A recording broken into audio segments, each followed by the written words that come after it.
Good afternoon, everyone from Stockholm, and welcome. Thank you for joining us today for this webinar. My name is Diana Wynn, and I'm a researcher at Norregio. And I'm Ryan Weber, a senior researcher also here at Norregio.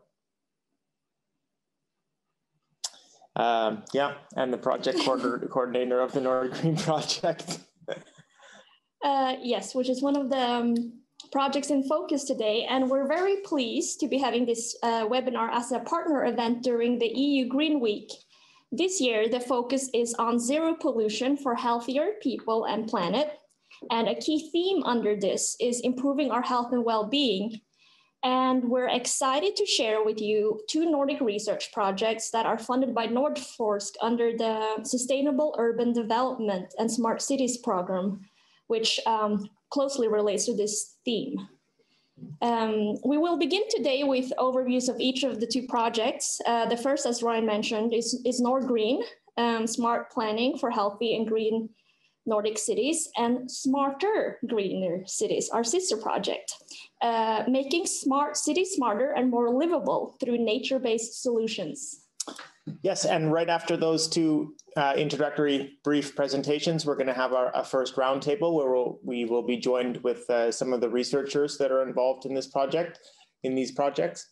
After that, we're going to have two keynote presentations. So moving on from the introductory presentations, dig a little bit more into the research activities taking place in the projects, and in particular, the engagement of those research activities with cities, local governments in the Nordic context about how they're working with green space planning and development issues.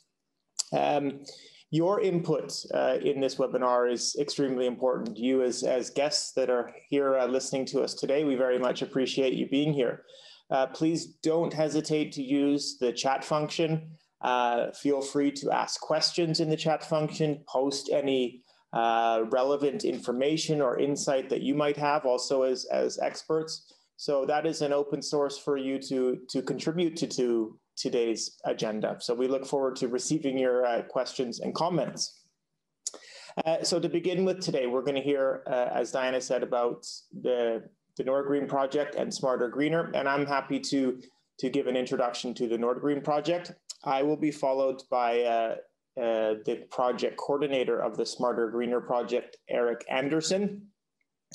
Eric is an associate professor and principal researcher at the Stockholm Resilience Center.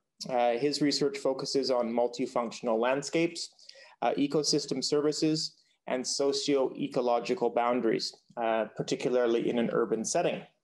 So without further ado, I'm just going to try and switch my screen here to share an introductory presentation to the Nordic Green Project.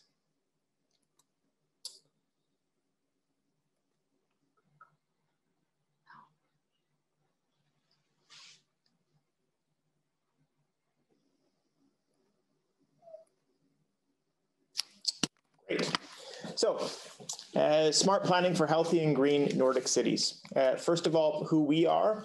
We're 4 different universities and research institutes doing the research in this project. Aalto University, Swedish University of Agricultural Sciences, us here at Norregio, and the Norwegian University of Life Sciences. We're also joined by 5 city partners in our project, which we are engaging with in a number of ways that we're going to talk about today.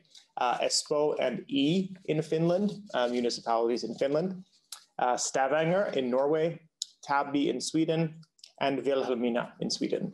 And this is a project where, 16 or 17, 18 months into the project, and it runs through until December 2023. Just kind of 2 quick kind of visuals to illustrate what we're working on in this project. Nordgreen is fundamentally a project that seeks to design and implement smart approaches to integrating health and well-being into green space planning. This is a survey of over 1,000 children in Australia. What motivates young people to go for a walk? The most common answer in that survey: to relax and calm down when I'm angry, stressed, or anxious. The second most common answer is if there is a nice park or a reserve nearby. So very close connections to the outdoor environment, but also the health and well-being issues associated with green space. Also, an esteemed urban thinker, Charles Montgomery, who wrote this book, Happy City. The problem is not that designers and policymakers who shape our cities don't care about people's happiness. They do. The issue is that most of them just don't have the access to evidence that links design and planning to well-being. So with those perspectives in mind, Nordgreen is really about helping local authorities to better understand the relationships between the urban environment that they have and people's health and well-being, the residents living in their cities. And we want to supply and co-produce practical tools, frameworks, and guidelines that support their development and management of green space to promote health and well-being. So we have a number of work packages, in particular 3 work packages that cover these different dimensions that we're dealing with in the project: the health and well-being dimension, the participatory planning perspective, and integrating this together in terms of smart governance.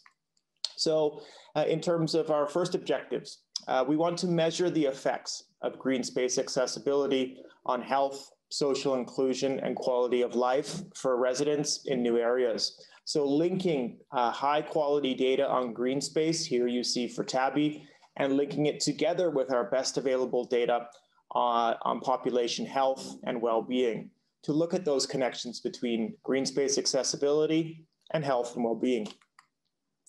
We also want to provide knowledge of green space design and design processes for health promoting outdoor environments. So if we looked at that previous perspective on the kind of the municipal scale, this is getting into the level of the park space, the green space itself. We want to develop, test, and apply frameworks that support these municipalities and give them evidence-based design processes for developing their outdoor environments. This is just 2 quick examples of these framework perspectives that we're working with in the project: the perceived sensory dimensions of green space and the quality evaluation tool for evaluating and monitoring that green space infrastructure that you have in a municipality. We also want to implement PPGIS technology for integrating citizens' needs and their thoughts and perspectives into the use of green space into planning processes. Our colleague Marketa and Sana are going to get into this more in an upcoming presentation today, so I won't say too much more about that.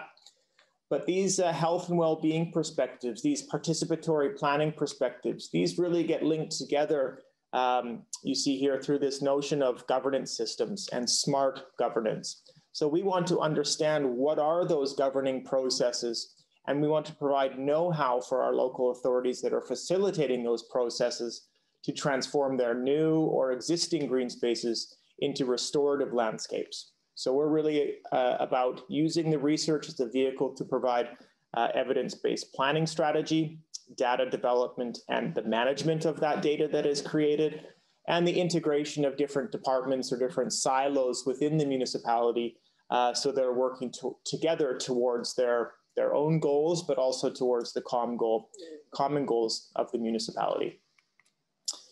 We also have these kind of overarching perspectives. We want to place this smart city focus. We talk a lot, all of us talk a lot about the smart city, and this is going to be a point of our discussion today. We want to place that focus on urban green space as a planned mechanism for enhancing the health and well-being of the local population. We also want to be applicable to Nordic cities and municipalities of all sizes. The Nordic region, in a European perspective anyway, is a quite vast region with some larger urban city regions, but also a number of smaller and medium-sized towns and urban areas in a more rural setting. And these municipalities, the difference between these small and medium-sized municipalities and some of our larger capital regions, they have very different planning departments, the number of people working with these planning and health-related issues from a municipal perspective. And we want to understand how to develop tools and processes and frameworks and implement them in these very varied contexts. So we will certainly get more into this during the discussions today. But at the center of our project, like I've mentioned, really is this co-production together with the city partners. We are working with the city partners in a variety of ways. First of all, from a research perspective, it's about the data and case study support. So they're giving us these opportunities to conduct our research and work with them to gather information, to create information.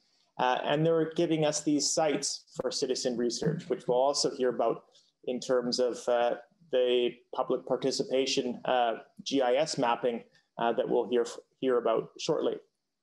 But in turn, the city partners are also getting the opportunity to use this research and develop their competence and capacities for integrating the health and well-being perspective into their green space planning. And this comes in terms of the planning or design of specific park areas.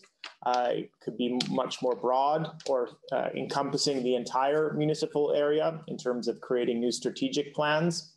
But it's really about, again, adopting these evidence-based tools. So using this research as an evidence base to support green space planning. And of course, like I've mentioned, encouraging and supporting the integration of the public's perception, the public's views into the planning process. So this is a very brief overview of the Nord Green project. And I look forward to hearing the same regarding the Smarter, Greener project. I will unshare my screen.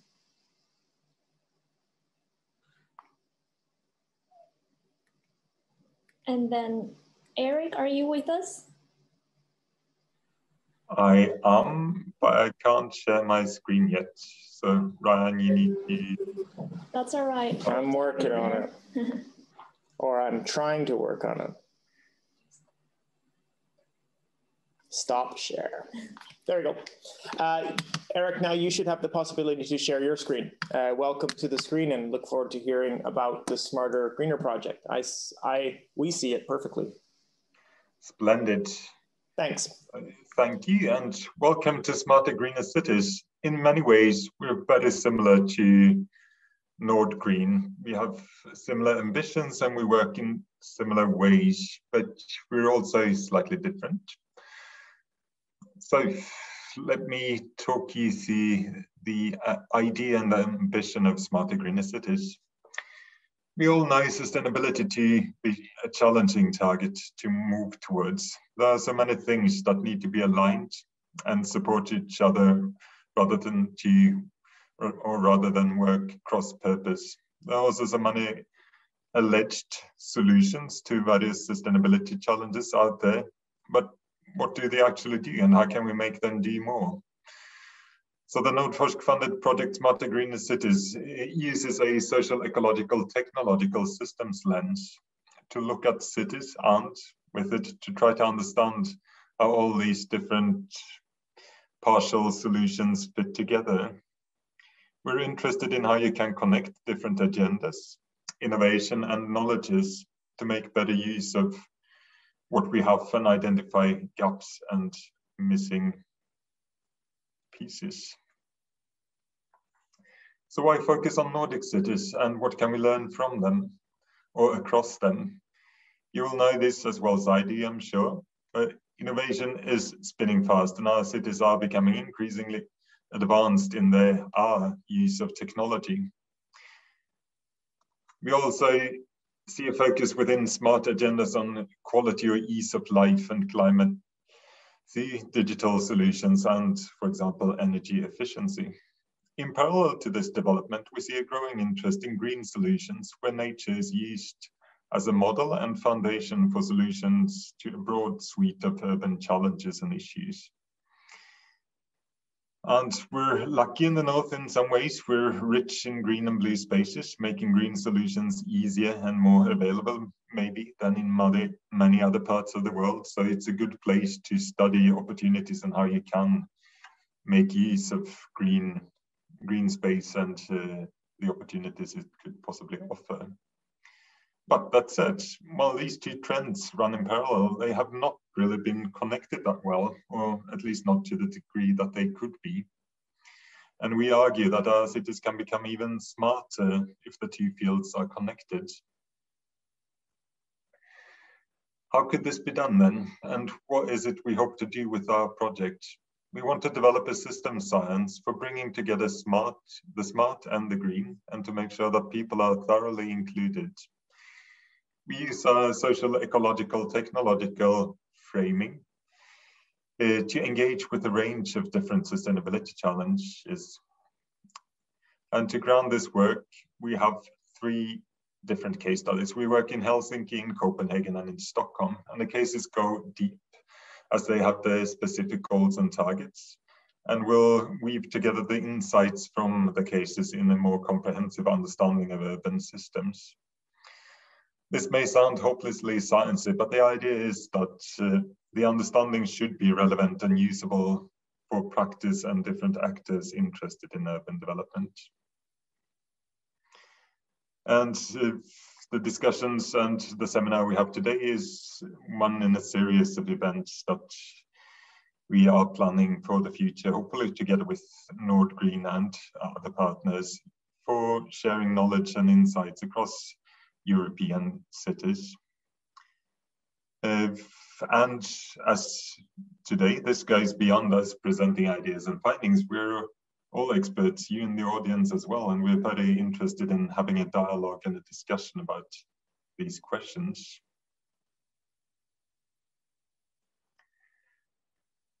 Connecting our 3 cases are a number of broad ideas, lenses, or study foci, if you will.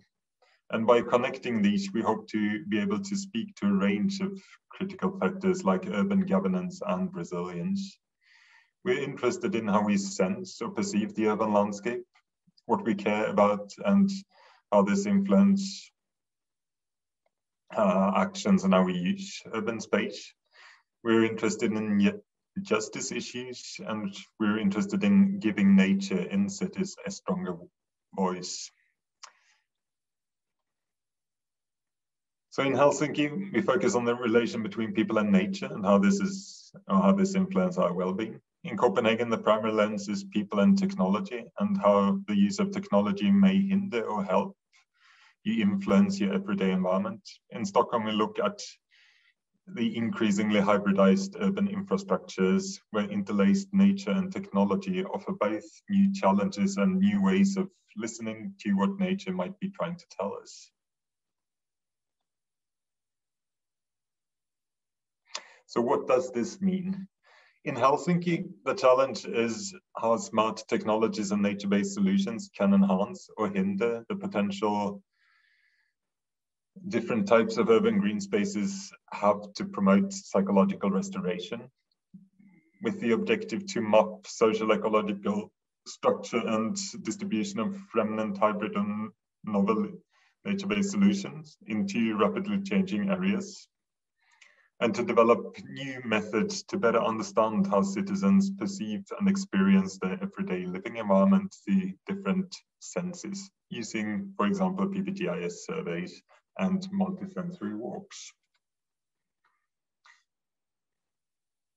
And here's just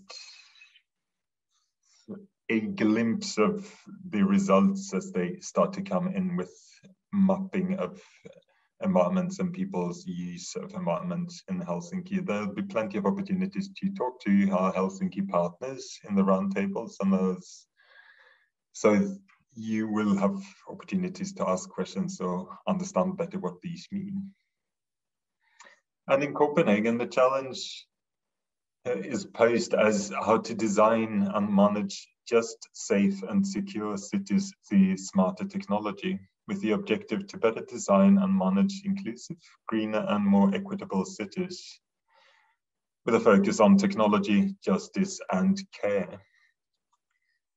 And in Copenhagen, our focus area is Hergården, and the case is about reauthoring Hergården and look at how you can improve or work through a careful justice-based process of transformation to bring in new voices, to make sure that people are heard and can express their interests in ongoing processes and in the actual landscape. You'll hear more about the Copenhagen case in the second keynote.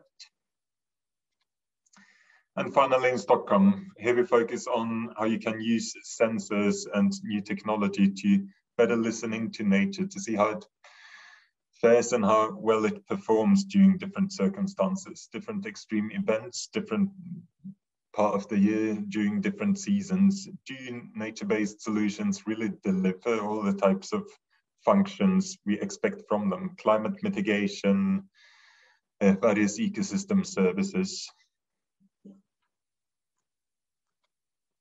And in Stockholm, we're working in one of the more recent developments, the Royal Seaport, where we are studying a range of different nature-based solutions, where we've put up sensor stations to get like a constant real-time sensor information on the performance and well-being of different nature-based solutions, something to inform management and to help management compensate for various ecological challenges that may face green elements in the city.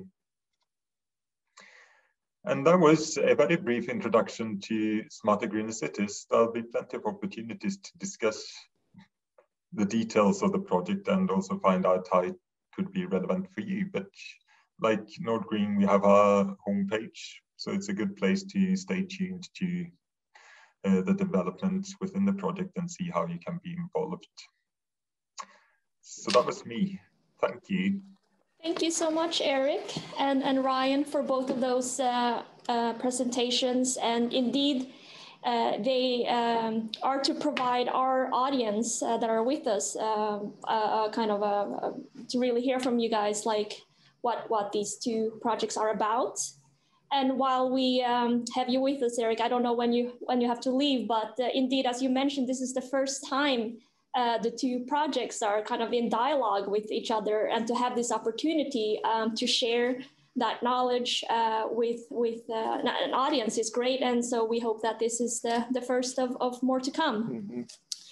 And well, without kind of spending too much summing up the two projects, I mean, they're obvious overlap and shared ambitions and goals. They both work within the Nordic context. But what was interesting to me is the kind of, I guess, the vocabulary in which the research operates, and hopefully that will kind of expand the understanding for the city partners that are involved. And additionally, like Smarter Greener project is focused in large metropolitan settings, whereas Nordgreen have a more different typologies of Nordic places, cities, or small and medium-sized cities, if you like to call them that. So now we will turn to the 4 panelists that will be in our first discussion. And this is titled Systems-Oriented Research and Practice in the Nordics, Key to Sustainable Urban Development. And this is to bring forth the practices and experience from the researchers that are actively involved in these two projects, which at the core are about building existing methods, but also finding new ways towards sustainable and enduring approaches, as Eric mentioned, to like do more with our solutions for improved futures and life quality under which the EU Green Week operates. So in short, we're gonna hear more about the context, both the geographies they cover and the challenges and opportunities that come with basically breaking down the silos, updating systems and structures of getting things done, and integrating and enhancing collaboration between sectors and practitioners, and so on and so forth. So in addition to Ryan and hopefully Eric for a little while, we are also joined by Sylvia Corpillo, who is a postdoc in the environmental sciences at Helsinki University. She has published a wide range of articles examining the human-nature interactions in cities from socio-ecological systems perspective, and particularly how participatory GIS methods can support planning and management of urban green spaces.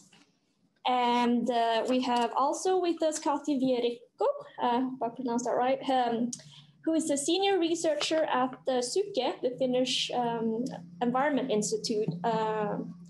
Kati is part of the land use management group, and her current research topic relates to nature-based solutions and sustainable mobility.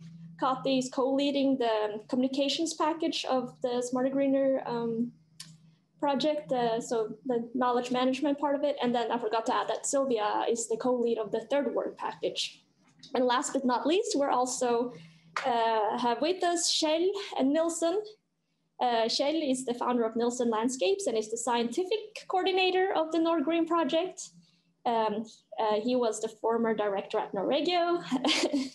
And Kjell is a trained landscape architect and had a long career in academia and research, including at the University of Copenhagen before he was here at Norregio. And thank you for being with us today, Kjell.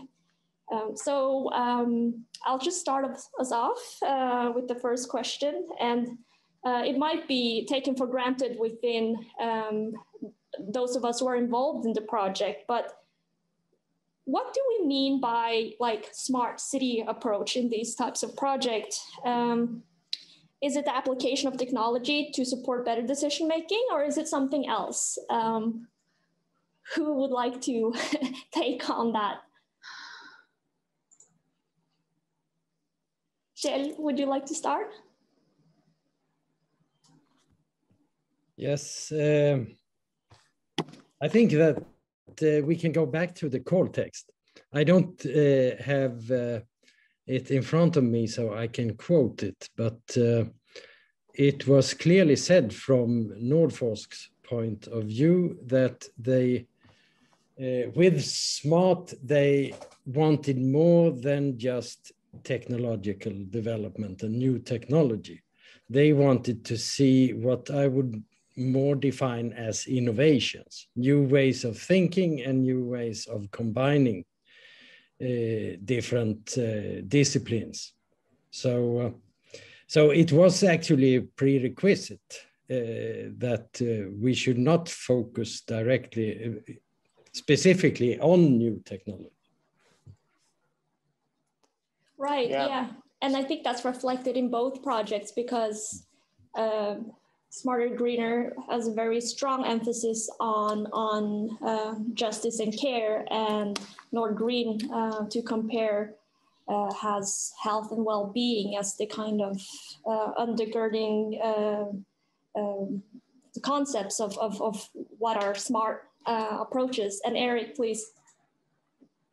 Yes, and I totally agree with Kjell, but there is also, so we need to recognize that we're in the middle of an ongoing digitalization, which is not just about smart cities, but we are increasingly using technology pretty much, not necessarily to do everything, but as part of our way of doing things. So just to better understand the role of technology in all these other things, and like again, the ways we've worked with cities, planned cities before, is becoming increasingly digitized. So it's not just about smart development and smart technology, but it's just to understand the role of technology in how we work with cities and work with cities across all aspects, from social issues to environmental issues.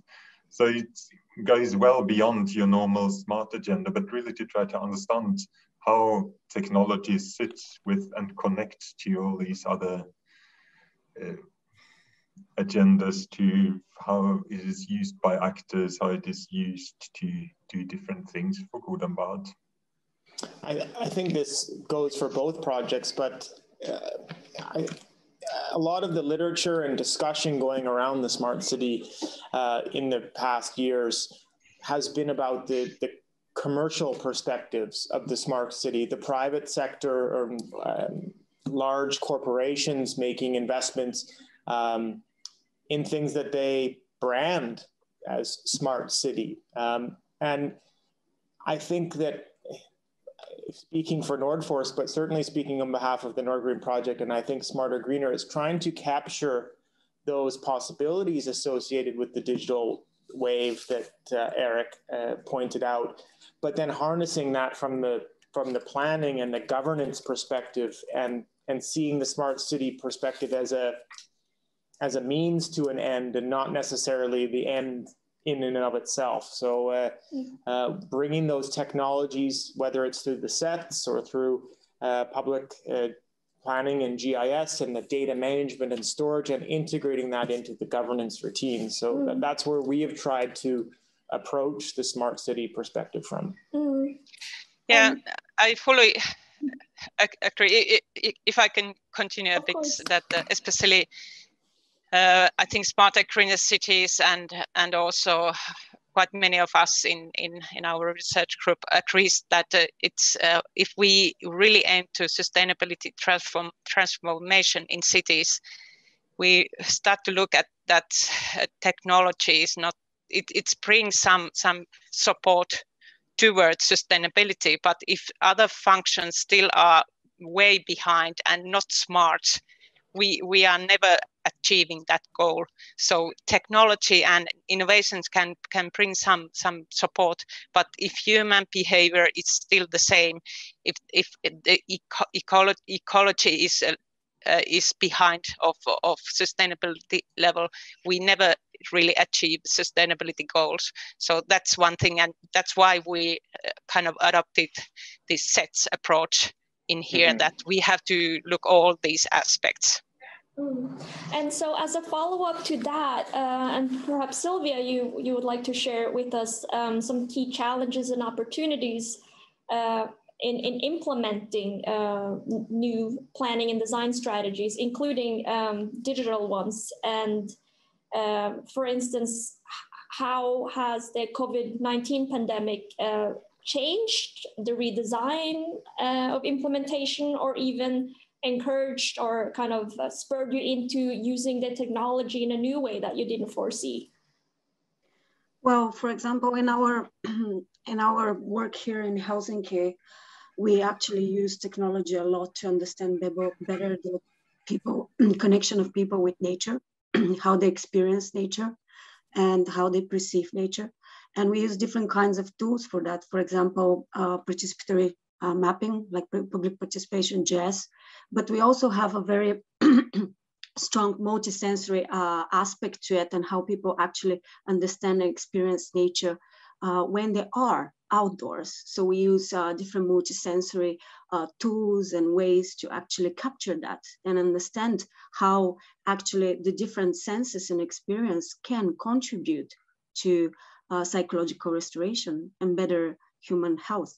And of course, there is a couple of challenges to it. And first is that technology is not always accessible to all. We know very much in all that are involved in participatory mapping that there is also issues of some groups not being included. There is also, of course, COVID brought new challenges because we are really focused on participation. We need people to actually be present in our studies, to be feeling comfortable with doing group experiments, which we could not do for some time. But definitely, I think technology in our case has brought a huge potential of understanding this multisensory experience and the complexity of human nature interaction in cities. Thank you, Sylvia. And Kjell, please. Yes, I understand that you also asked about the implementation of the cities of the new technologies and the methods that are developed in the projects.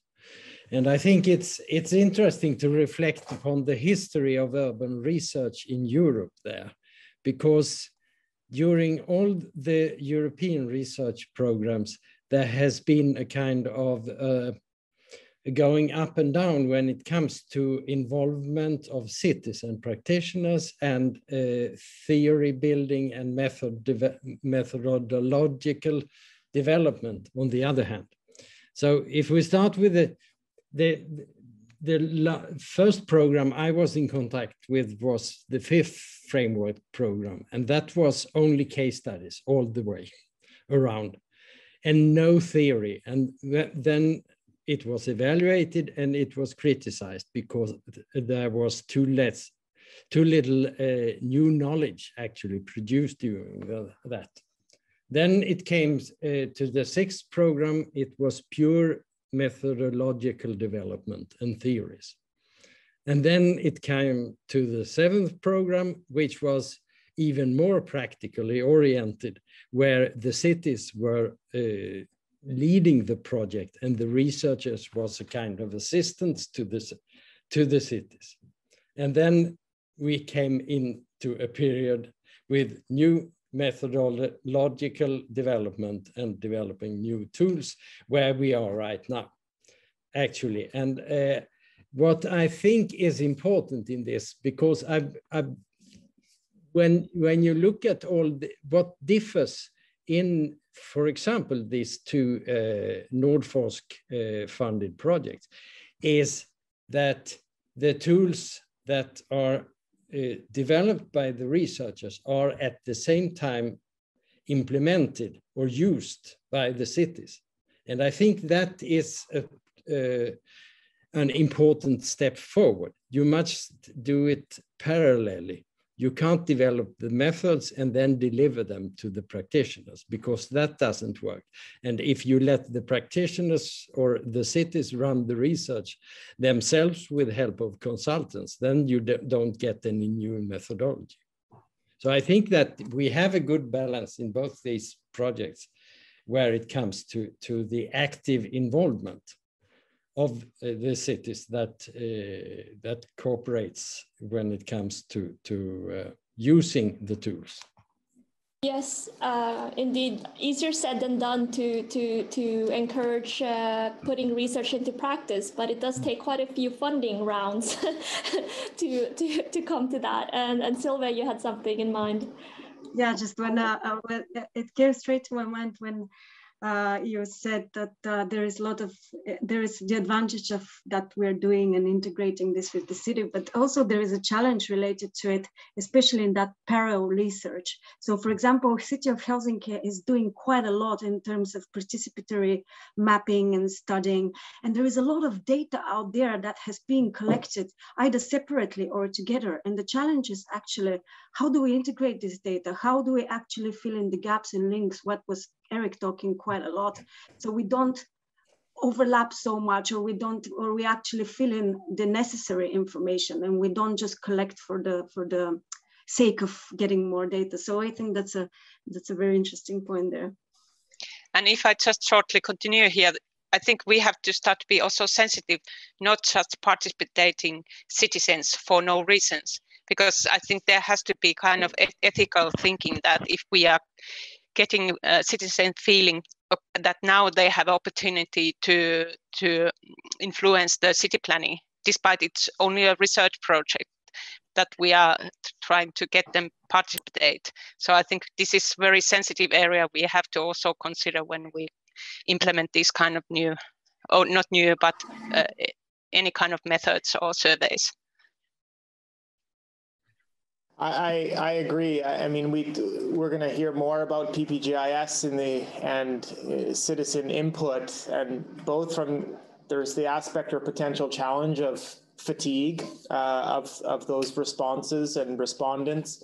Another survey, another round of input, and the last times, well, I didn't experience anything that changed. Where is this going? What is the lineage from my input through to change? So we have to be very clear. And you coming from a communications perspective, I'm sure it rings true even more. It's the transparency and communication with the citizens, with the people we're trying to engage with, what we're doing, why we're doing it, and what it might lead to.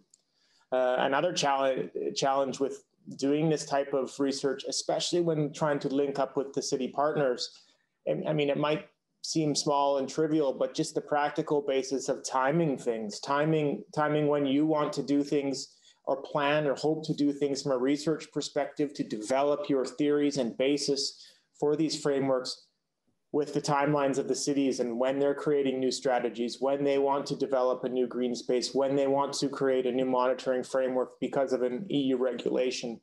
So I think it's very important that these types of projects increasingly are able to include the flexibility that comes through, I think, this better understanding of the possibilities we have by working together in this iteration, building off of what Shell said, and creating these flexible perspectives to test things in varied points in time throughout projects, but as Shell says, working together.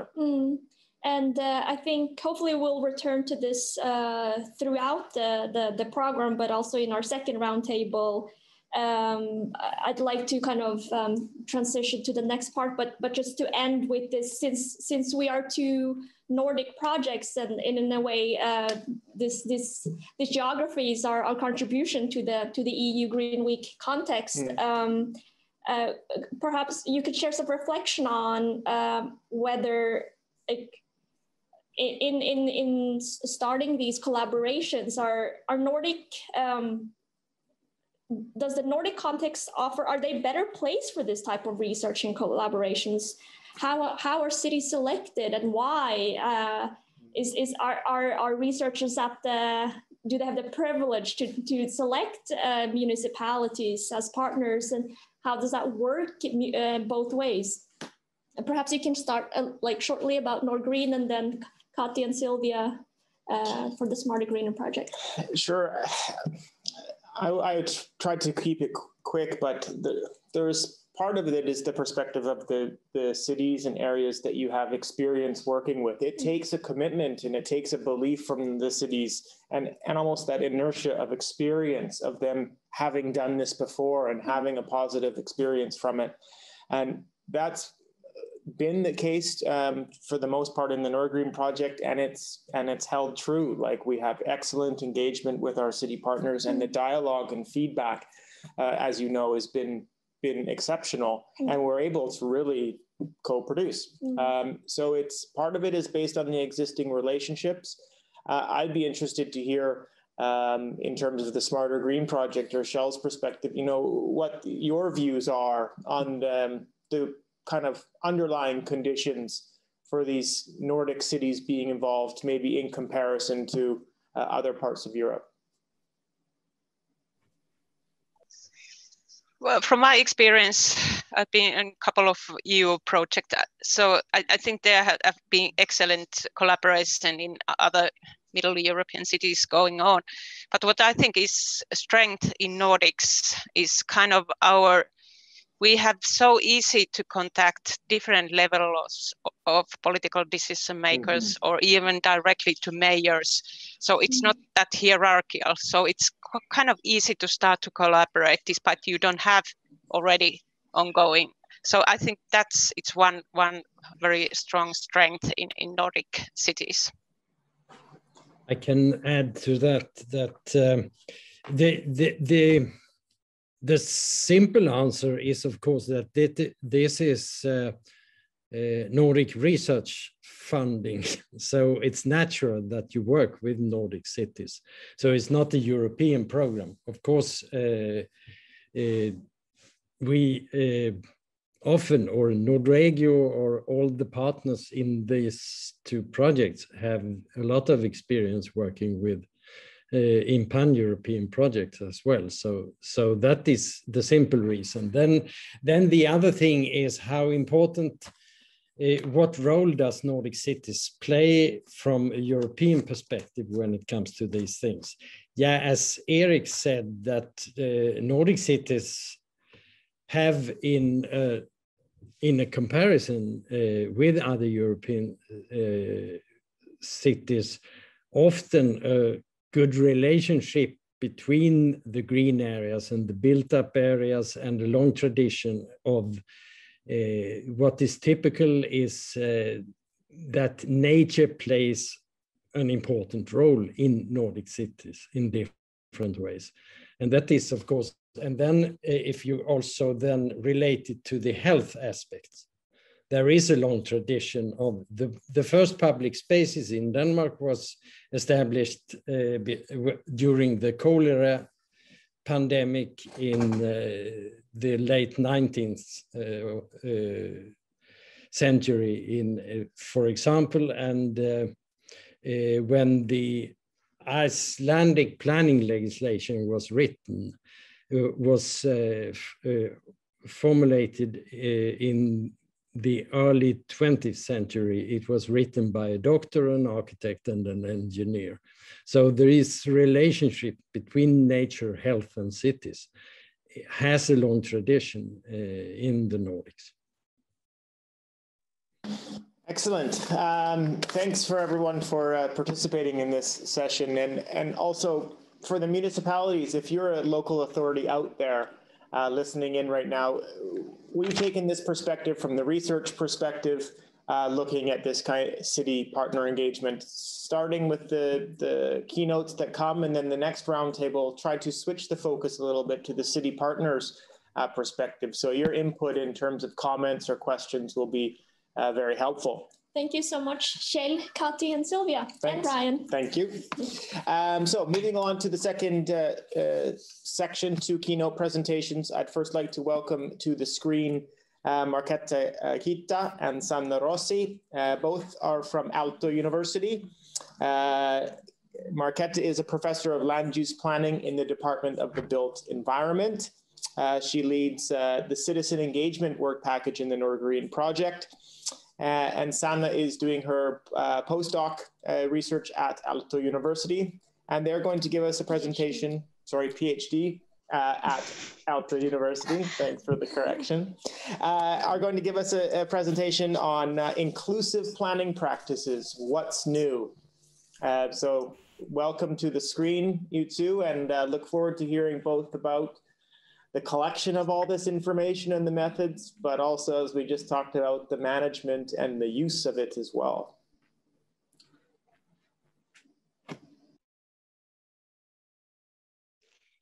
I hope you can now see our presentation. Yeah, really good. Okay. Because we were already introduced so nicely by Ryan, maybe further introductions are not needed. We took the liberty to a little bit shape our title. So we are today talking about steps towards inclusive and influential participatory planning, and we are bringing some lessons learned in Nordgreen project so far, and our perspective is very much in this PPGIS approach that has been mentioned already many times. So for those of you who do not know what this crazy abbreviation actually means, let me bring you back in history to end of 90s, when I started to dream about a methodology that would allow us to collect information about human behavior and experiences place-based, and in that way eventually being able to collect a whole new layer of knowledge to place-based knowledge on top of the wide knowledge of the geographic information system. I thought that if this was possible, we could produce very usable information, knowledge for participatory planning, but also for human environment research. And I'm very happy to tell you that this dream has come true. The methodology, the innovation we had has been used in very many parts of the world, actually already in 35 countries in more than 10,000 projects. And this methodology has been used also with some a little bit challenging groups like aging population and children and young people. And when using digital tools like this, it is relatively easy to also include people who speak very many different languages. But of course, there are still challenges in including all possible participant groups. We actually already know quite well how to collect very large data sets with this kind of digital methodology, but we do not really know how this knowledge is used in planning. And thank you, Sylvia and Kati, bringing up these notions already in the panel discussion.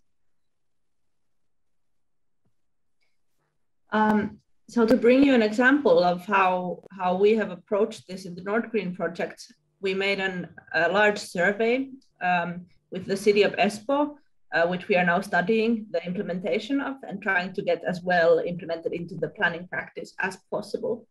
And in the survey in this case that we're presenting a couple of results from is a large survey in Espoo, which consisted of 3 different implementations. For one, we collected a random sample of 15,000 people who we invited to respond.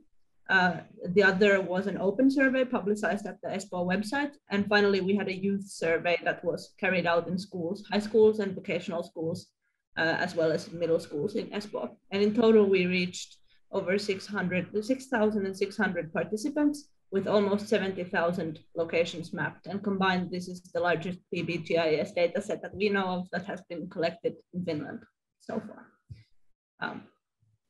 Here are some themes we covered in the survey. So we asked people to map their everyday environment, places that they visit regularly, also places that are special to them, either in a positive or a negative sense. And we also asked them to map potential development projects or development ideas they may have about their nearby environment. And thanks to the Espoo partners' active approach in this project, we also asked about potential places for new housing because the city is growing a lot and they are looking for new places for housing. So we would like to also know citizen perspectives of places that they feel that could be developed more in sense of different housing types.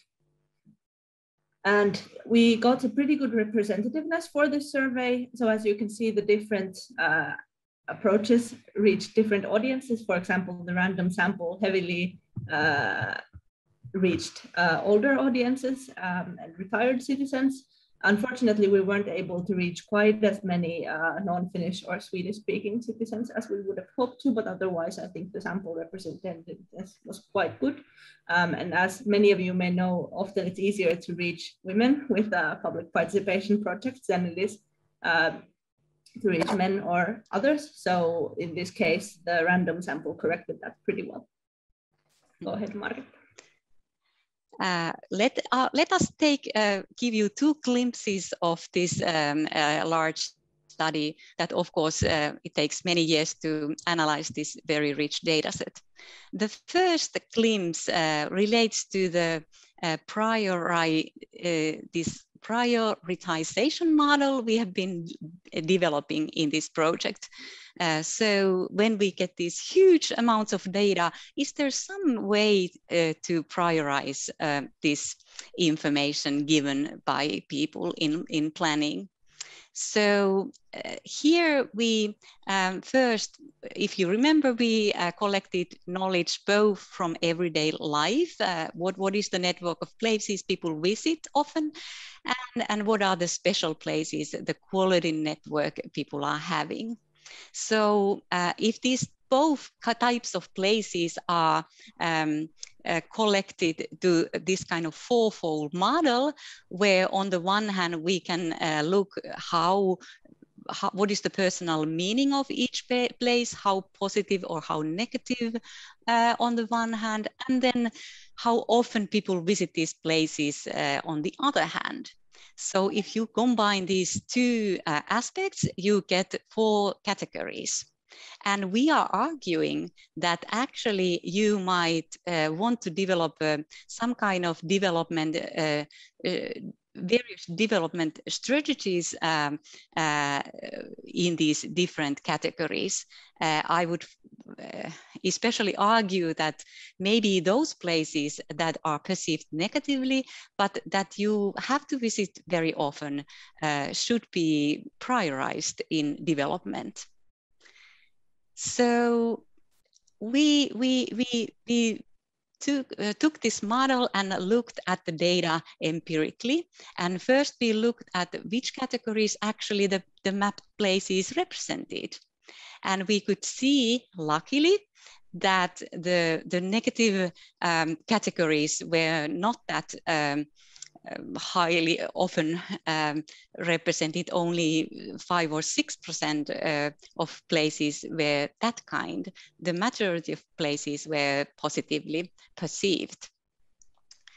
And if we go on, we can see or study what kind of places these various categories actually were. And here we used Corin dataset to classify the places people had mapped according to 9 different land use categories.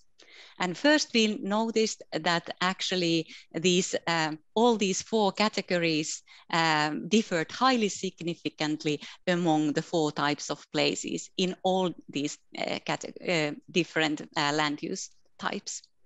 And we also found out that negative places were significantly more often traffic areas and continuous urban fabric land use, while positive places were significantly more often green, blue, and recreational areas. You can, of course, put these results on a map too. And at the moment, we are together with planners of Espoo trying to find out whether these maps really can inform planning and help them prioritizing these different areas. And if you zoom in even closer, you start finding really interesting results. For example, what type of places are in a certain area in this category that should perhaps be prioritized. For example, here, Leppävaara area in Espoo, you can see here is a urban square that is very negatively perceived and it's quite deteriorated. And also there are these transport arrangements in the neighborhood is perceived very confusing, and there is this kind of underpass that is very negatively perceived by inhabitants. So maybe urgently City of Espoo should try to do something about these kind of everyday places that are still very often visited. Finally, we also took a look whether these different categories would have any association with perceived quality of life. And surprise, surprise, the only one category had any association with perceived quality of life, and that one was once again maybe the prioritization category, where if individual had marked relatively many places that represent this category, that was prone to reduce their perceived quality of life. So it was a little bit like a well-being risk if people have many these kind of places, which I think justifies our model, at least from one perspective. So as Marketta mentioned before, we are already pretty good at gathering this data, and this is not the first time we have done, I mean, this is the first time we've done it at this scale at Espoo, but the thing that we're trying to do differently now is to, from beginning to end, plan how we integrate this data into planning as efficiently as possible. So we have researched literature and then also had workshops to find out what inhibits us from using participation results in an inclusive and effective way. When we have a participatory process, we're in itself implying that it will affect the planning decisions made. However, we found that planning officials and politicians often lack accountability and transparency to the public, and the prioritization of different groups' interests is often obscured from the eventual decision-making documents. Also, we have a lot of data about citizen preferences, but there are still a lot of barriers for using it. For example, the data might not be accessible to planners. The planners often lack skills or resources required to use the data to inform the planning, or the data is not collected or analyzed or disseminated systematically within the planning organization, not allowing the planners to use the data effectively. The participation also often takes place within individual projects, and it doesn't kind of carry over time, and it doesn't carry over to different projects in the same areas. So leaving it without a feedback loop to other projects or other planners or other people working within the organization.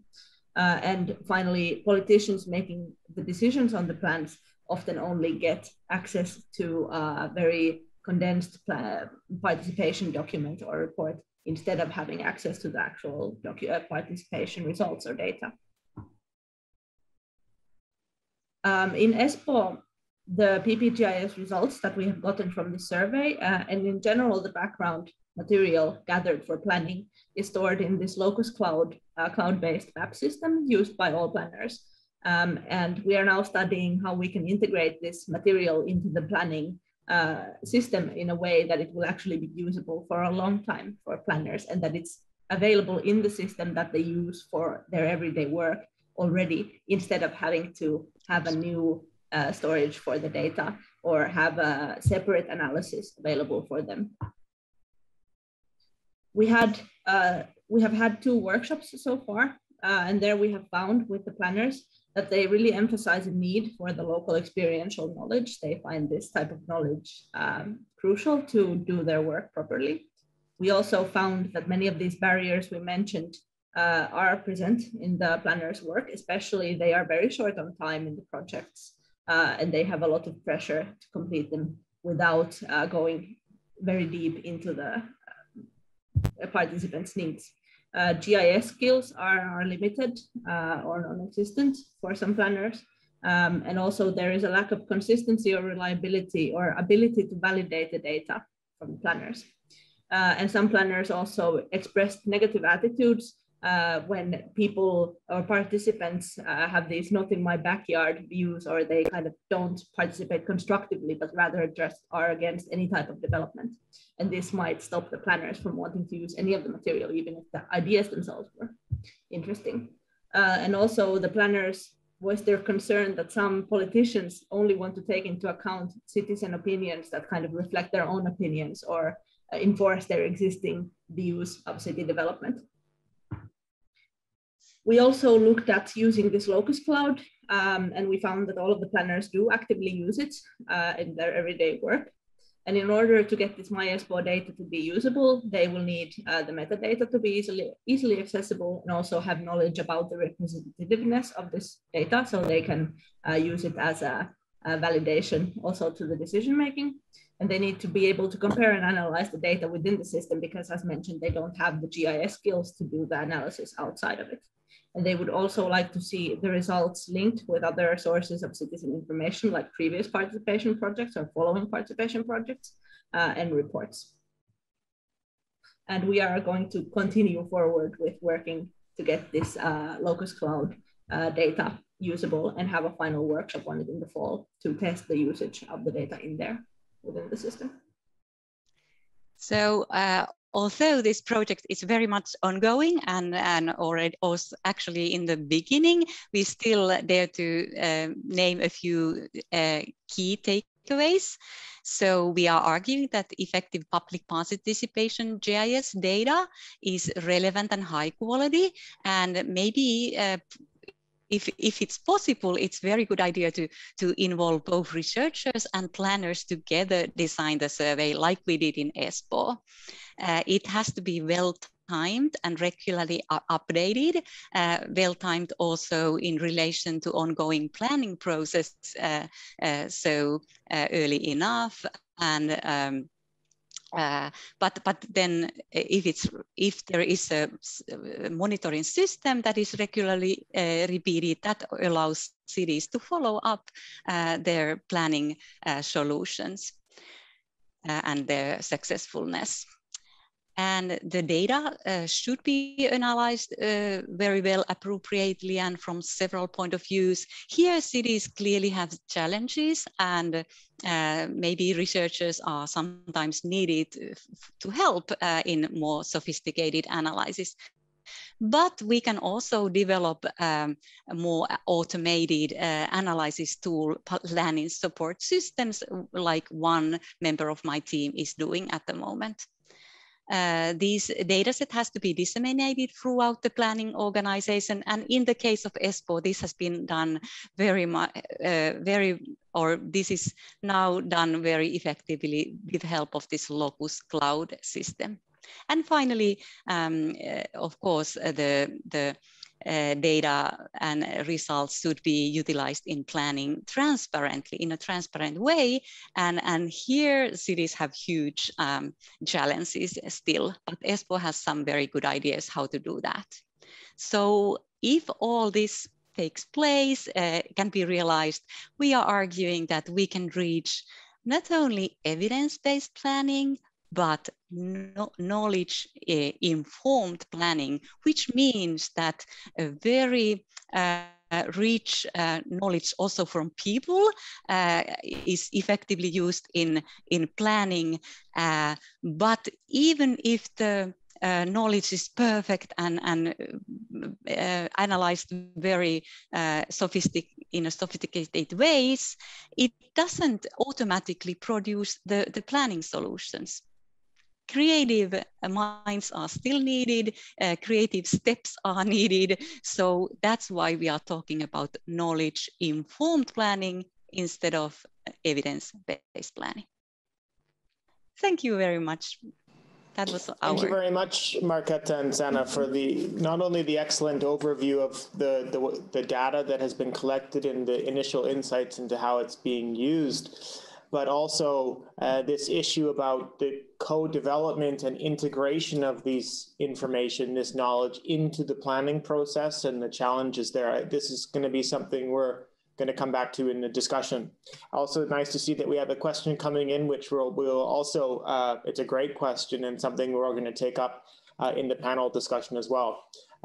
So next, I would like to introduce, turn the floor over to Natalie, Anton, and Maya.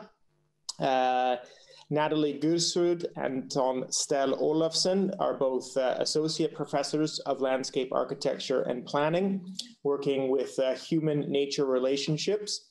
And Maya Steen Moller is a postdoc in the same department. So I welcome you, all three of you, to the screen, in fact, to give us an overview, a bit more of a deep dive into the Smarter Green project, specifically focusing on the work that you're doing together with the city of Copenhagen. So welcome, Natalie, Anton, and Maya to the screen.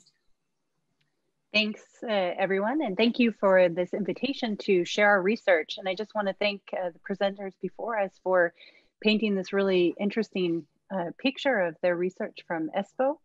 And I would just like to suggest that we're going to be going into some sort of tentative and exploratory results from Copenhagen. So we'll be taking you a little bit more into kind of some exploratory thinking and some tentative results, which I hope will open up for a really nice discussion between the two kind of research tracks.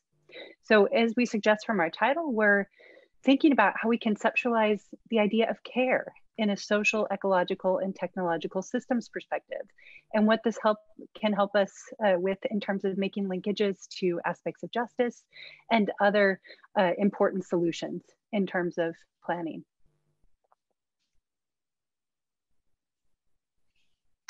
So what I'll do is I'll walk you through a short summary of the Copenhagen case, provide you with an overview of the linkages in our social, ecological, technological framework, kind of following off of what Eric had suggested with the focus on working package 5, thinking about how care and justice actually work together, or maybe don't, giving you an overview of care as a working concept, and then we'll go into some initial examples using our PPGIS data to elicit dimensions of what we call careful justice.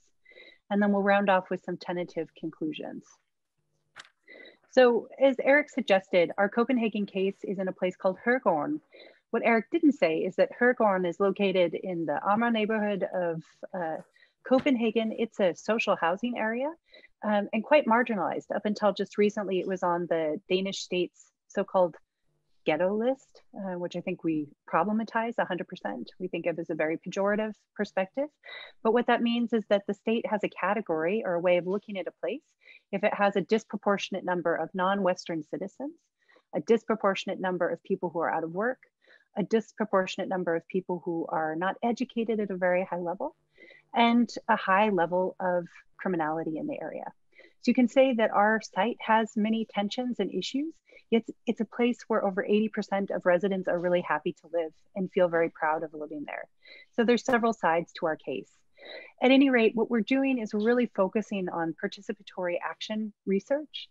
We're on the ground, we're talking with folks, we're working with within this kind of social master plan context where we have social workers on the ground. There's a lot of money from the state, from the city, from the housing company invested in this neighborhood.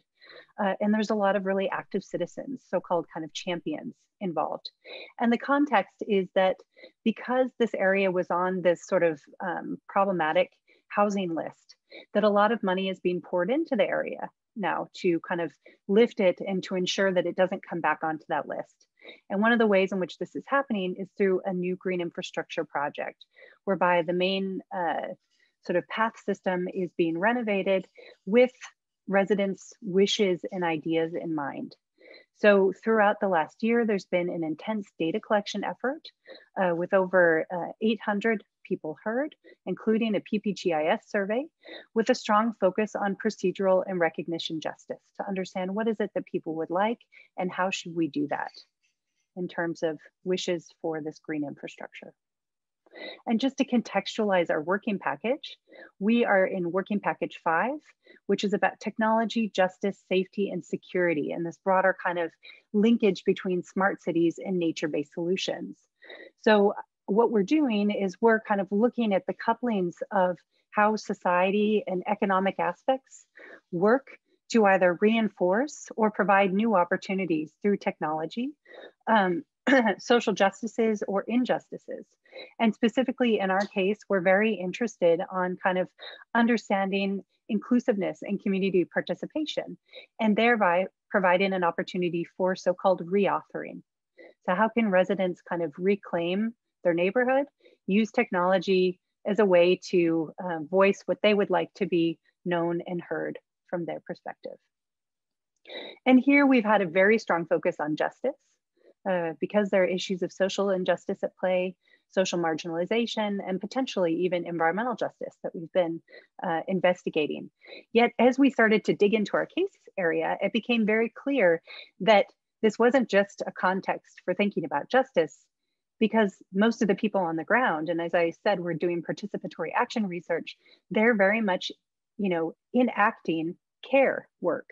So we not only needed to look at aspects of justice, but also to really look at aspects of care to understand how we can have more inclusive and representative procedures and outcomes. So here we can see that initial findings are pointing towards both structural and relational drivers at our site. So we really need to understand these kind of relational aspects. And care is a theory has sort of predominantly remained absent from debates around justice in the city. And in many ways, folks are arguing that urban theory has kind of missed the boat here. So what we're trying to focus on is how we can intertwine different lenses of care and justice to kind of work with this concept of careful justice as an approach on our site. And what does that actually mean? Well, as an ethic, care is often distinguished from justice as its binary opposite, meaning that care is seen as particular, emotional, and embodied, whereas justice is understood as universal, rational, exterior, and also something that very much the state or the municipality goes in and kind of, you know, legislates and controls through policy. And in contrast, feminist political philosophy has very much challenged this and said that humans are relational. We need to understand our connections. We need to have situated understandings of what is actually happening around decision-making and relationships. So in the broadest sense, an ethics of care has many diverse conceptualizations, but we can understand care as a vision, as a call to change the way we understand ourselves and our interaction with others, human and more than human. And as a practice, it's a way of recognizing and learning from one's place by being embedded in a web of relationships. So we try to dig down a little bit to understand what this actually means for the ST linkages, right? So if we're thinking about sort of aspects of society and technology and economics. So Harcourt and Bauhart, who are ecofeminists, have written about how ecofeminism attends to care in terms of the organization of communities and their livelihoods. So there's a strong emphasis in this theory of moving beyond capitalism, or trying to understand alternative ways of placing value or reflecting value and responsibility in a community for humans and ecosystems. And in stark contrast to a neoliberal framing, where care is primarily understood as a personal responsibility, where I myself have to take care of people in my home or my family, a feminist ethics of care is understood as a responsibility that arises out of knowing somebody and also understanding that there's an interdependency. So it doesn't just have to be the personal, but it's also this longer gaze of understanding that we're all interconnected and we actually all need to have structural responsibility for each other. So how does this kind of shake out in terms of transformative change and urban solutions, sustainable solutions? Well, Marigi et al. Have provided this really interesting model and paper about conceptualizing care within transformative change theory. And what they suggest is that a care-based approach to transformative change is kind of based on 3 different pillars that at the same time are all working together to kind of enact change. So we have ethically informed practices. The personal is political. Everyday actions are key, and we need to reframe and transform relations of power. So on the ground, this means that we have relational responsibility. We care for the distant and we care for the unknown, whether that's human or more than human. And we frame responsibility in terms of what can be done as a proactive commitment to the future. So this means that we have a very hopeful approach. Hope is also incredibly political, and that comes through in this framing of care. And we also take care of emotional awareness. So in a very Western sense, you could say that emotions are very frequently left out of a planning regime, right? Which can very quickly become technocratic. How do we bring emotional awareness and feelings of hope, feelings of happiness, or feelings of disappointment into these processes? And thinking of emotions as triggers for change and agency. And what they're calling for here in many ways is closing the gap between knowing and feeling. So I'll hand the screen over to Anton now. Yes, thanks, Natalie, and thanks for this nice theoretical introduction to our case and our work here in Copenhagen. So I would like to continue now a little bit with some of our kind of more empirical results that also relate to our small PPTIS survey that was carried out in the area that we work with here. And our idea here is pretty much to kind of explore if we can, with the help of PPTIS basically, get some participatory knowledge around these ethical informed practices, relational responsibility, and emotional awareness that Natalie just spoke about. So please click on the animation, Natalie, because I think you have to, yeah. So please just continue this slide. So in the PPTIS survey, we are of course empowering the residents by providing a voice to them basically and having their opinions on a map, similar to what they did in Espoo. We also here have focus on contextualized values and everyday actions, as you can see in the picture here, where the participants basically are clicking and dropping a lot of these values and preferences into the area where they're living. And we also asked them to map places in need for improvements, for instance. And we do argue that kind of relates to these ideas around, for instance, responsibility and feeling responsibility for an area. And of course, the likes and dislikes mirrors ideas about feelings and emotions, similar to what was also done in the Espoo survey. Okay, so what we did here was to develop our PPTIS survey actually in very close cooperation with the on-site care workers in the areas, and also this landscape architecture company that was hired in to do this kind of physical makeover of the area, this new green infrastructure, greening of the area, to both solve issues around climate adaptation, but also to make the area more attractive, basically. So it is not only a research kind of idea, this one. This was something that was taken ownership together with both the city, the people are working out there, employed by the city, the housing company, and the private company. So it really is a mix of things that have designed this kind of survey. Please continue the animation, Natalie. So our idea is, of course, to do this PPTA survey now, very early in the project, because this was where all the action was happening out here. That's where everybody was collecting opinion from the residents to inform these new things. And we also hope, or it's our plan and ambition, to do a follow-up PPTA survey later to also evaluate the changes in the area, to see if all these physical changes have that actually changed something in terms of how people value the area. We translated the survey into Arabic and Turkish because, as I will also show you very soon, clearly a lot of the people living out there are non-ethnic Danes. And we did both an online crowdsourced kind of invitation on social media, etc., newsletters where we invited people in to participate. But the most important was that we did on-site facilitated surveys out in the area. So we stood out there and basically just got in contact with the people passing by and asking them to participate and provide some voices and input to this new plan here in the area. Okay, in total, we got responses from 148. So this is a tiny small sample compared to this bigger sample from Espoo. But of course, we're also working here in a small, very small housing unit context. And actually, these 148 people, well, that equals 9.3% of all adults living out here, and 5%, or almost 6% of the total number of residents in Hørgården. So all in all, we believe we have a quite good sample size actually here. So our study aim here with this PPTA survey is to improve, can we improve social inclusion by the use of PPTAS by basically reordering or getting some kind of new voices to participate in the processes out here.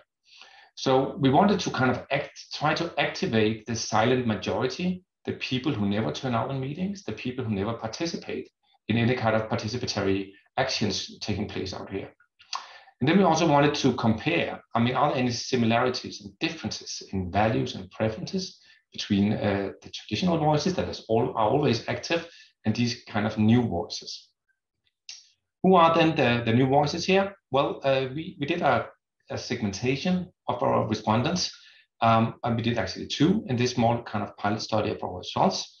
First, we looked into respondents who have indicated that they have never, ever participated in the yearly housing board meetings in the area. And that's actually 50% of our respondents. So we think that these people, they are not traditionally participating or traditionally not active out there. They have never participated in yearly housing board meetings. And these yearly meetings are super important in this context here, because that's where basically all the important decisions are taken around what's going to happen with this housing area. And then we also had another segment that was also amounts to around 50%. That is respondents who have never or rarely participated in any activities relating to the outdoor areas.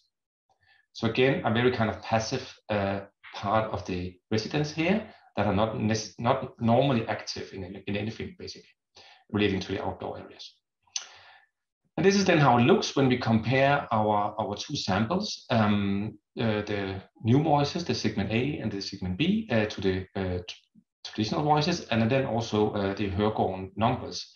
And what you first of all can see here is that the numbers actually represent the Hørgården quite well.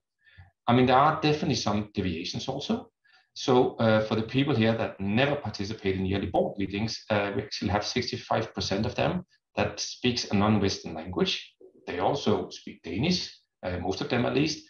But there are a higher percentage of people in this group that do not speak that speak a non-Western language. Further, in this segment B group, the group of people who never participate or never active in outdoor activities outdoors, we can see that 9.5% of them actually are not, only 9%, sorry, only 9.5% are unemployed, meaning that we have actually a lot higher percentage here of people that are in work, that are employed. And that perhaps can relate here. I mean, you're not, perhaps you don't have the time basically to be active outdoor because you are busy with your own professional career and work, etc. Please continue, Natalie.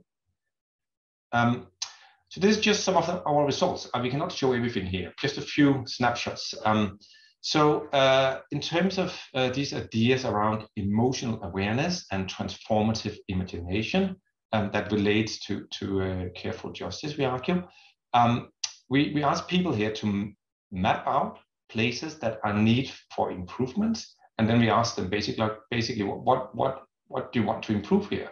What is in need for being improved? And then Maya looked into these 128 places that were mapped in need of improvement and coded the statements, and here you can see some examples. And the majority of these relates to stuff like ideas for common facilities, activities, or concerns around accessibility issues and road infrastructure. So something like the ground is in poor condition, or it is dangerous to pass here when it's dark. But also initiatives related to, for instance, children and youth, etc. And please hit the animation, Natalie, because what you can see here is that we then compared the different segments here of the new voices and the traditional voices. And what you can see is that actually there are not any significant differences between new and traditional voices in terms of these improvements. The only thing that was different significantly was this about annoying, noisy, and unpleasant features and situations. And here, a lot more percentage of these improvements or these places were actually mapped by this segment A. So that is people who are not necessarily or not normally ever participate in these yearly house meetings. Okay, next slide, please, Natalie. So we also compared the spatial pattern of values mapped in the area. And this is just, again, brief. You can see these two maps, and actually they're very similar. This shows this segment A, people who are normally participate in the yearly board meeting and people who do not. And you can see that pretty much are valuing the same places. And again, when we compared it and did some kind of statistics on it, Natalie, please hit it. You can see that, again, there were no really significant differences, only for these people who are not active outdoor. They seem to have mapped a lot fewer of these places where I play for some reason.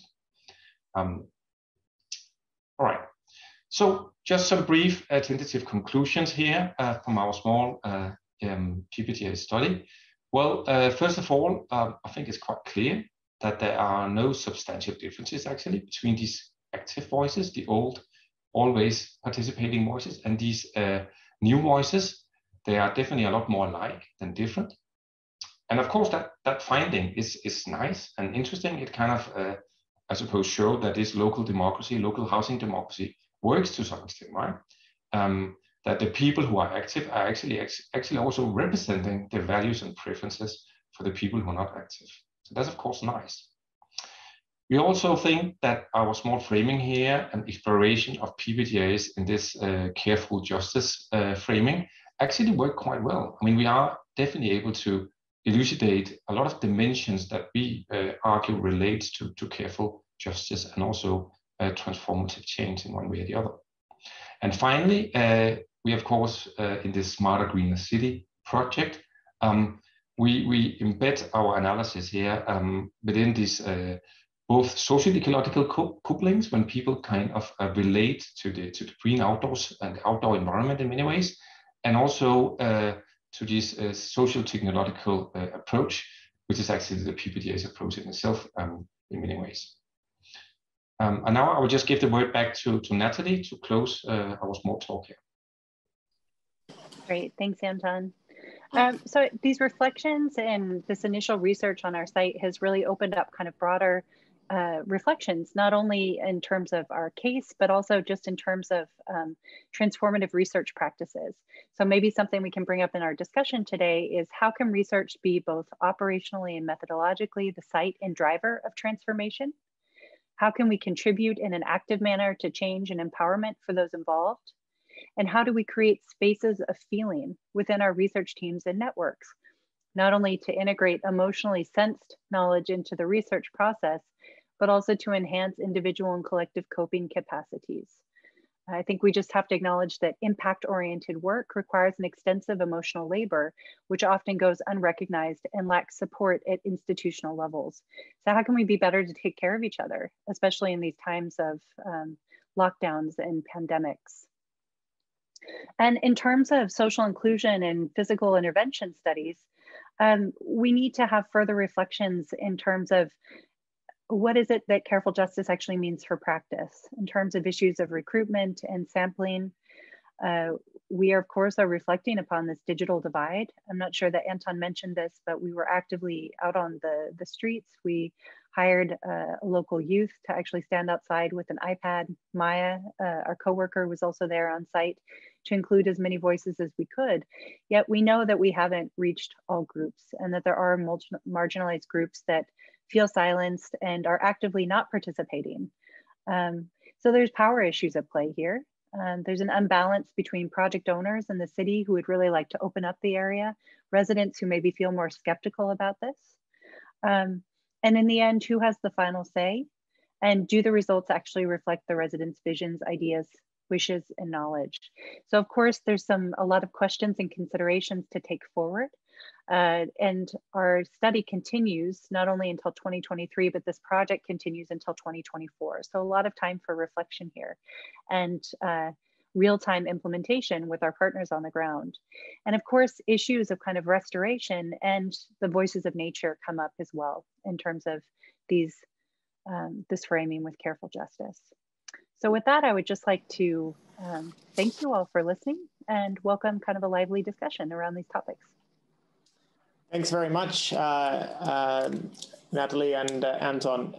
I think this perspective of care and the moving on from the kind of the traditional notions of care about myself and my personal self to this notion of interdependence that you brought up, it seems to lend itself well as a conceptual perspective into the PPGIS exercise of bringing those voices together into a unified perspective. And that's certainly one message that came home for me. I'd like to also welcome to the screen now Elsie Dibshar. She's a landscape architect and project development coordinator at the city of Stavanger. And also Lina Kopparainen, head of unit and senior researcher at Sikke, the Finnish Environment Institute.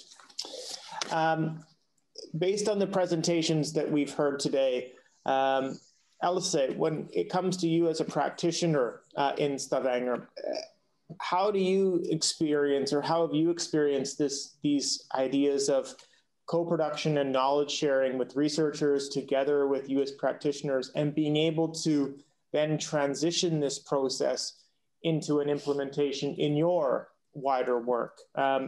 What are the kind of the opportunities or challenges that you've experienced in that regard from a practitioner's perspective? I think it's very interesting. We, in a way, we know all this, you might say, but we have an education, and we, by that, we feel our way. We see the site, we analyze it, but to have another level or perspective in regarding of the solution is very important, and maybe more convincing if we have to convince anyone why we're doing what we're doing. It's more founded, you might say. I think it's been quite interesting. We are almost ready to send out a PPGIS for a certain part of the municipality here. So I have seen that it's worth it, whatever you have found out. So I hope the same for us. We have, for us, it's important not to, understand me correctly, disturb the inhabitants' too much. We can't send out a lot of surveys ongoing, because then they will get quite sad of listening to us or hearing from us as a municipality.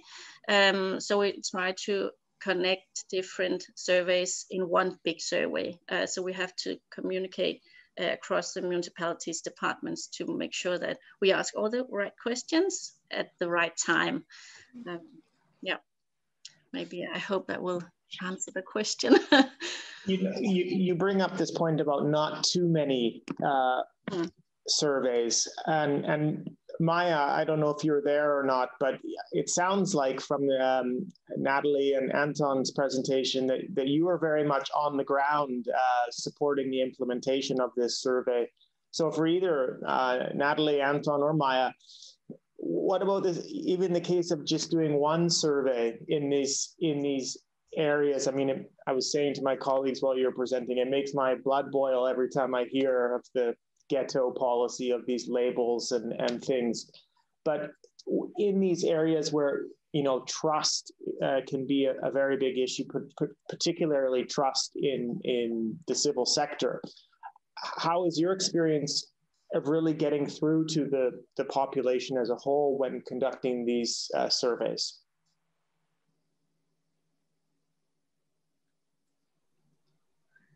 You can speak. Seem like Maya's there. Okay. Do you want me to speak? Okay, sure. So thanks for that excellent question. I think it's really important, and it also relates to what we just heard from Stavanger, is that at different levels, I think people are in many ways, they would like to engage, but we also are very overstimulated in terms of the amount of things that we're asked to do. And in a community where there could be potential sort of mistrust, you have to be really, really careful. So we are in a, I guess, a good situation in that we have a long standing partnership with this social master plan and the municipality of Copenhagen, which have really close relationships with residents on the ground. So I've actually been doing research on site for the last 3 years. Both Anton and Maya live in the neighborhood. Maya actually lives really close by. So we feel really comfortable on the ground. We also know a lot of people. And I think that's pretty key. I think at the very beginning, Ryan, you opened up with talking about how relationships are important. So having actual on the ground relations and kind of feeding into this care framework, like relational responsibility, understanding that you actually are talking with people about their home and really providing space and respect for that discussion is key to a successful exchange here. And we're riding off of the backs of, you know, professionals who are being paid to do this work as well. So we can't take credit for this as researchers. What we can do is we can acknowledge that we work in a partnership and that we are very sensitive about our approach. And I would also include, like myself, I'm incredibly critical of the Danish state's approach. And so that's also been a part of my kind of action research. I can't speak for Anton and Maya in that regard, but I think it's important to kind of get new voices out there in the policy. Can I just say one more thing? The survey that we're doing is on many different levels. We have these surveys that are digital, sent out. We have meetings, hearing meetings, you might say, when we have finished a project or meanwhile. And of course, it's not the quiet voices that are most loudly, and then we also have on site. So it depends on where in the process you are and how many people you would like to reach out to or get answers from. That's a great point. I don't think, like, we can't see the PPGIS or the citizen surveys even using these great tools and the great information as the part of the collaborative planning process, but it is a step in that process. This is not a replacement, but a complement to those face-to-face meetings and those dialogues and those information sessions as part of a transparent process. Marketa? Exactly, Ryan and Else, that way I totally agree. But I would like to add that perhaps we should now move on to a more strategic public participation processes.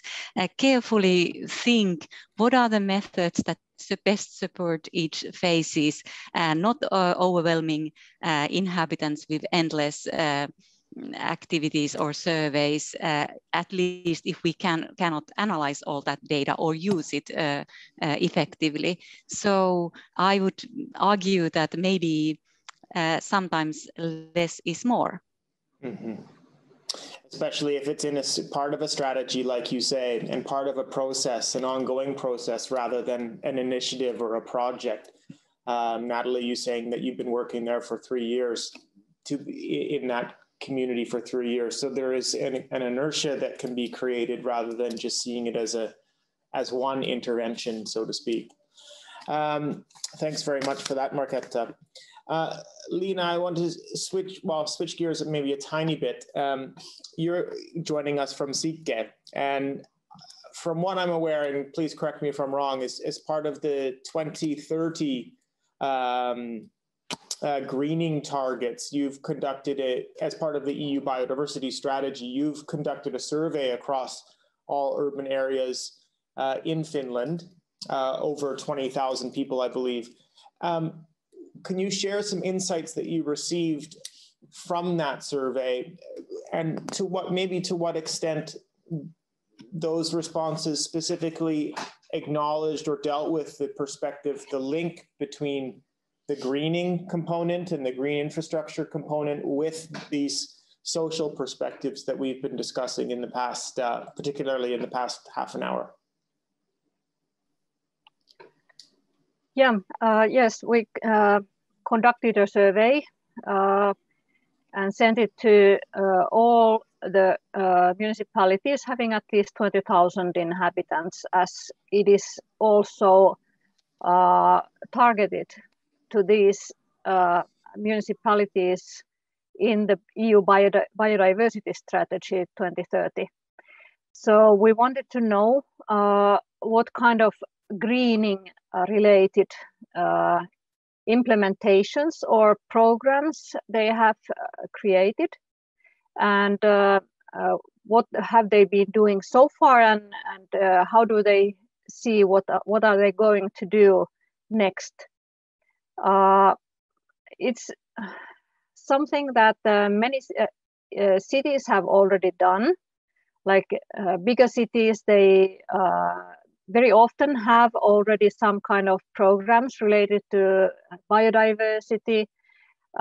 Many Finnish municipalities or cities, they have carried out ecosystem surveys, mappings, and also programs for like enhancing the biodiversity of the municipal forests and so on. Basically, it's in this program level, but then they have taken smaller measures, like adding more decaying wood in the areas, in the municipal green spaces, and for example, not making the lawns in the city green spaces to give more space to insects and especially pollinators, and also like using less pesticides to also care for the pollinators. So there are measures that have been taken, but like as a real greening plan to safeguard like or protect 1/3 of the municipality's area according to the biodiversity strategy. That's something that is not so common, and municipalities also see that it's like overwhelmingly ambitious to think that municipalities would have that kind of greening program until or before the end of this year, or even before the end of 2030. But anyways, what we felt is that municipalities are willing to do good decisions to improve biodiversity. And now the question about like the care or well-being, it is very much related to this, because it's very common that the cities or municipalities, they say that recreation is very important, and the cities they need to provide recreational areas, and so it's kind of a combination of recreation and management of those areas according to like a more natural way. So I think the municipalities are on the way, but they still have a lot to do. It's a very ambitious strategy for the cities. And of course, one thing in Finland, and I guess also in other Nordic countries, is that we are quite green already. And I would say that our problem is that we should not lose our greenness, that we would not develop our cities to be more like metropolitan-like, and try to reach something which is very dense and very high and does not have room for green. So this is something which is crucial, that we don't go too far away in this development. But I would like to hear the city representatives' opinion on how would you think that while in this smarter, greener cities, for example, collecting multi-sensory data, or people's well-being, measured well-being, how could you use that data when planning for these recreational or other green spaces in the cities, and at the same time taking into account the biodiversity targets? That's a very complicated question. And still it should not be that different, a lot difficult. We have some living condition surveys, and by that we have found out which areas in the city that is not as good as we would like it to be for living in. And we in the politicians have decided that these 3 areas are where we have to do an extra effort to get it more good to live. That is one way to focus on minor areas instead of all the areas. And then all small steps are worth it. Yesterday, I think we talked about rebuilding some bicycle shelters with a green roof. Why not? It's an area or a bus stop, a green roof, then you have a living space for insects and so on. So small areas will altogether make it more green. And of course, it depends on the maintenance, as you said.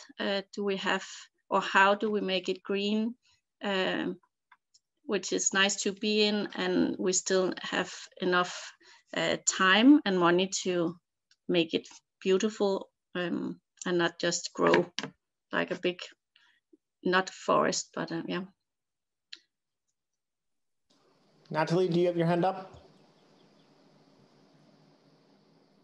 Yep, I just wanted to respond to the conversation and say that I agree with Marketa that we need to kind of think about how less can be more.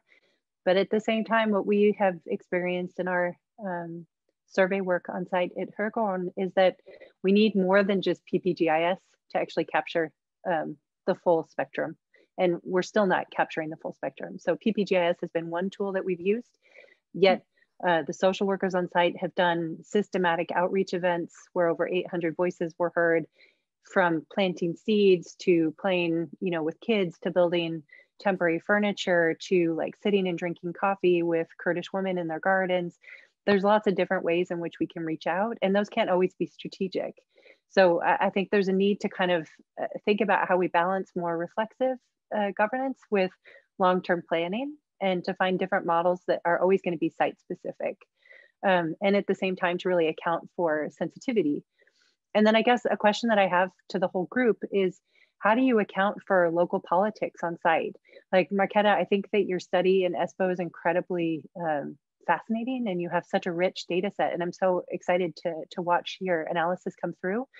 But I'm just wondering if PPGIS data is going to be relevant for planners. We have to account for the fact that there's politicians who make decisions for planners and that those decisions are really ideological driven. So we have lots of different layers. We've got political values that play out, that's about power, that's about kind of power brokerage at a higher level.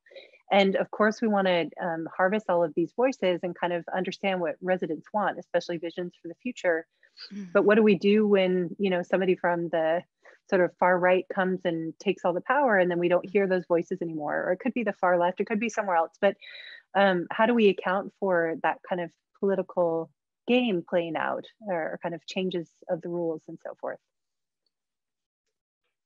Can I briefly comment? I think you are raising very relevant questions, Natalie. And the city of Espoo, in city of Espoo, we surely have all these issues very much present at the moment. And I hope our research will reveal some interesting ways to really help inhabitants come down to these phases of planning when we are making decisions and finding solutions. And actually, I would like to divide methods to two groups: those where the target is wide, maybe representative participation, and those where the collaboration, where you try to find solutions together in a collaborative ways and get best minds there. I think those methods are very different, and our preliminary study found out that actually we have plenty of methods for participation, but very few for collaboration. So we need a lot of development work here still.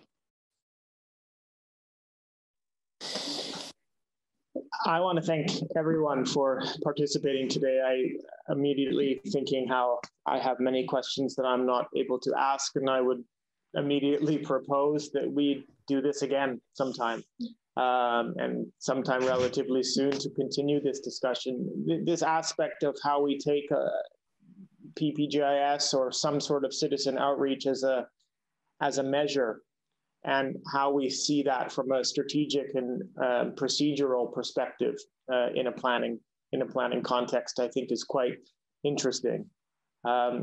This notion of care, as I said a few moments ago, it offers a reframing of the issue, almost like a meditation on your connection with the people around you.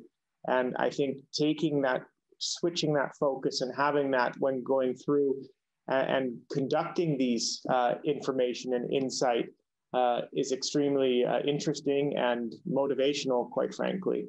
But of course, we have these political perspectives that ultimately where the decisions are made somewhere up there, and we can only influence it to the best of our ability. So I think there's a lot more to talk about.